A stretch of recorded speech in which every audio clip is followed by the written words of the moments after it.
1990년 이후로 딱 3번 있었습니다. 이 중 2번은 대폭락을 했고 1번은 상승을 했습니다. 금리를 인하하면 주식은 떨어질까요? 오를까요? 금리 인하는 호재다, 악재다 등등 이 주제에 대해서 정말 많은 의견들이 오가고 있습니다. 찰리 먼거가 이런 말을 했습니다. 미래를 결정하는데 역사보다 더 나은 선생은 없다. 30달러짜리 역사책에 수십억 달러의 답이 있다. 금융시장의 역사를 살펴보면 앞으로 이 험한 주식시장을 어떻게 헤쳐나가야 할지에 대한 통찰을 얻을 수 있겠죠. 그래서 오늘 영상에서는 과거 주식시장은 빅컷에 어떻게 반응했는지, 과거 어떤 시기와 지금이 유사한지를 살펴보겠습니다. 지금은 누가 뭐래도 고용이 너무 중요한 상황입니다. 물가는 잡혔는데 고용이 악화되는 상황이기 때문에 연준이 고용 안정을 위해서 빅컷을 한 거죠. 따라서 과거에 지금처럼 실업률이 상승하는 국면에 빅컷을 단행한 사례가 있을까 하고 찾아봤는데요. 1990년 이후로 딱 3번 있었습니다.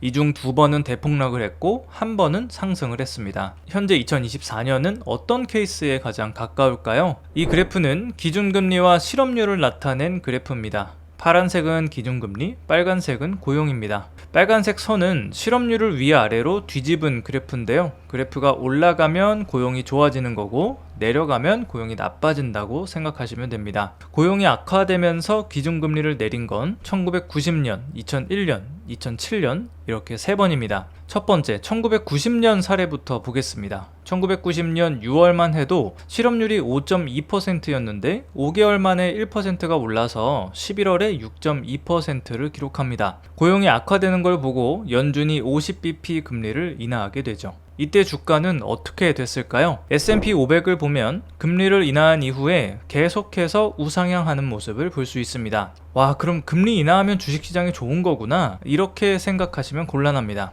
2001년 사례를 보겠습니다. 2001년 1월에 연준은 50bp 금리를 인하했는데요. 이때 주식시장은 이미 빠지고 있는 상황이었는데 거기서 더 큰 폭으로 빠지게 됩니다. 닷컴 버블이 붕괴할 때죠. 왜 이렇게 크게 빠졌는지 알려면 당시 주식시장이 얼마나 고평가였는지를 알아야 하는데요. 이 그래프는 슐러 PER이란 지표입니다. 노벨 경제학상을 받은 로버트 실러 교수가 주식시장이 고평가인지 저평가인지를 판단하기 위해서 고안한 지표입니다. 그래프를 보면 2001년쯤이 역대급 고점이었다는 걸 알 수 있죠. 기술주 가격이 장기간 너무 많이 올라서 주식이 비쌌기 때문에 큰 폭으로 하락할 수밖에 없었습니다. 1990년 11월에 50bp를 인하했을 때 2001년처럼 주식이 하락하지 않고 상승했던 이유가 바로 여기에 있습니다. 1980년에는 인플레이션이 너무 높았기 때문에 주식과 채권의 수익률이 모두 안 좋았습니다. 주식의 가치가 장기간에 걸쳐 낮아져 있던 상태였죠.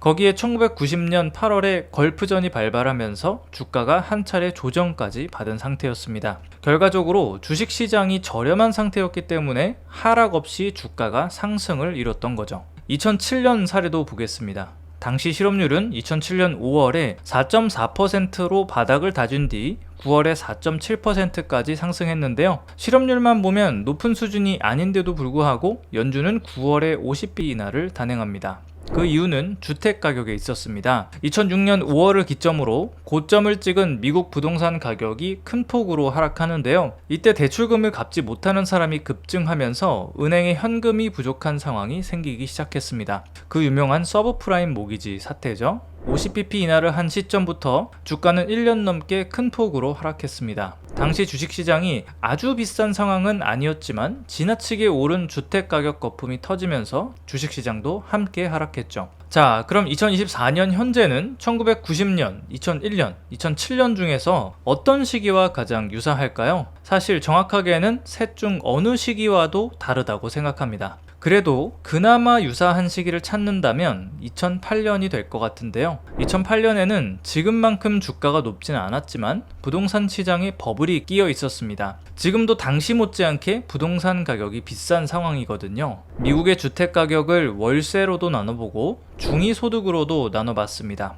어느 지표로 보나 현재 주택 가격이 리먼 사태와 견줄 만큼 높은 상태인 걸 알 수 있습니다. 월세로 나누면 리만 때보다 조금 낮고 중위소득으로 나누면 리먼 때와 비슷한 정도입니다. 그럼 2008년처럼 지금도 부동산 버블이 터지면서 주가가 폭락하게 될까요? 일단 2008년의 폭락을 그대로 재현한다고 보긴 어려운 점들이 많습니다. 2008년에는 주택담보대출을 변동금리로 받은 비율이 35%나 됐습니다. 2006년에 금리가 5.5%까지 오르자 변동금리로 대출받은 사람들이 대출금을 갚기가 어려워졌습니다. 2024년 현재는 변동금리 비중이 10%도 되지 않습니다. 리먼 사태의 교훈 때문에 도드 프랭크법이 만들어졌는데요. 이 법은 은행이 변동금리로 대출을 내줄 때 대출받는 사람의 상환 능력을 아주 꼼꼼하게 보도록 만들었습니다. 자연스럽게 변동금리 대출은 줄고 고정금리 대출이 늘어날 수밖에 없었겠죠. 그래서 금리가 높아져도 고정금리니까 대출금을 못 갚는 사람이 적은 겁니다. 차이는 또 있는데요. 당시는 신용도가 낮은 사람들까지 대출을 받아서 집을 샀지만 지금은 소득이 높은 사람들 위주로 대출을 받아 집을 사고 있습니다. 미국은 소득 수준이 점점 양극화되면서 비싼 주택 가격을 감당할 수 있는 고소득자들이 대출을 내서 집을 사고 있는 거죠.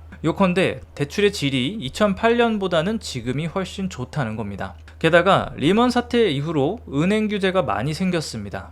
리먼 사태 당시는 은행 규제가 적었기 때문에 통화 승수가 아주 높았습니다. 쉽게 말하면 은행에서 돈 복사가 아주 많이 일어났다는 건데요. 지금은 상황이 꽤 다릅니다. 리먼 사태의 교훈으로 금융권에 강력한 규제가 생겼죠. 바젤 3라고 하는데요. 은행들이 다가올 위기에 잘 버틸 수 있도록 충분한 현금을 보유하고 빚을 과도하게 사용하지 못하도록 제한하는 국제 협약입니다. 이 그래프는 미국의 통화 승수를 나타내는 그래프인데요. 수치가 높을수록 은행에서 돈 복사가 많이 생긴다는 뜻입니다. 2008년 이후로 통화 승수가 많이 감소한 걸 볼 수 있죠. 예전만큼 무분별한 대출이 줄었으니까 리먼 사태만큼 은행의 위기가 닥치기는 어려운 구조인 겁니다. 정리하면 부동산 가격은 비싸지만 금융규제로 인해서 리먼 사태만큼 큰 위기가 찾아오긴 어렵다라는 겁니다. 주식시장도 고평가 구간이긴 하지만 닷컴 버블만큼의 고평가 구간은 아니기도 하고요. 마크 트웨인이 이런 말을 했습니다.